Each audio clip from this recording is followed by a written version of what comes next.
niso spremembe, ki bi jih bili pripravljeni ljudje spontano plačevati iz lastnega žepa.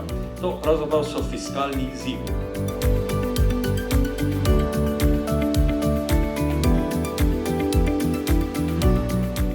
Osnovno vodilo napovedovalcev pa je, da naredimo najbolj verjetni scenarij, da ne vgrajujemo tveganj v napoved.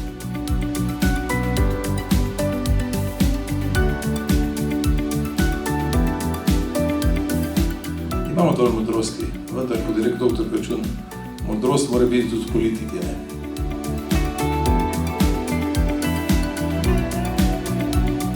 Za fakulteto je zelo pomembno, da ima tudi dogodke, na katerih na fakulteto pridejo veliko študentov, pa tudi ljudje, ki niso sicer študenti, ampak so v okolju fakultete, v gospodarstvu, in da na teh dogodkih lahko slišijo pa se pogovarjajo o stvareh, ki se dogajajo v gospodarstvu in v realnem življenju okrog njih.